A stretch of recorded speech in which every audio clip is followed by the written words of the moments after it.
Yeah. So how do you sustain this, the yin yang, the stepping back?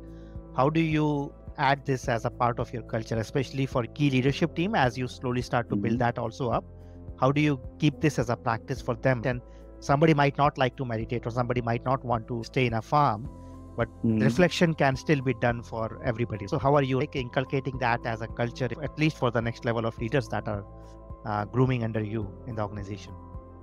I don't have the recipe for them to do, but I have what they need to achieve. And that is that balancing act.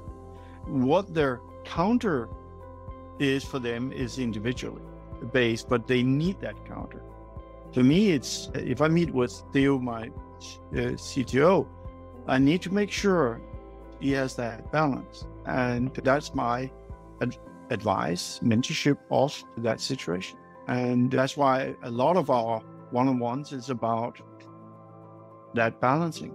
But it's individual because I'm not trying to push my model onto everyone, but it's the core of the model, which is actually you need a balancing iteration.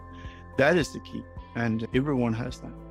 Yeah, and thank you. And thank you for mentioning the one-on-one element, right? Because many times the one-on-ones can simply become status updates. And all kinds of things. No, but there's quite a few of these are much more on the individual side, and much more how they're doing as an individual, how their basic question, how do you sleep?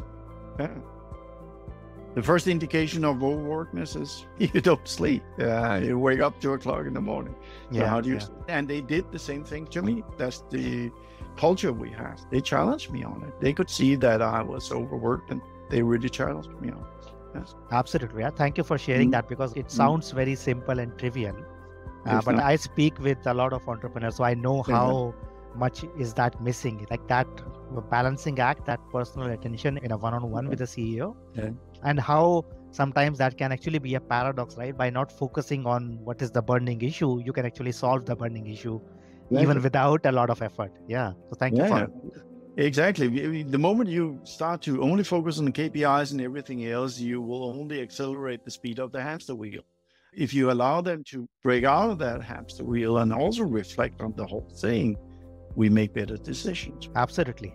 Thank you, Michael, for sharing everything that you shared today, but also I think giving us a glimpse behind the person that you are, that allows you to then build and scale the company that you are building and scaling.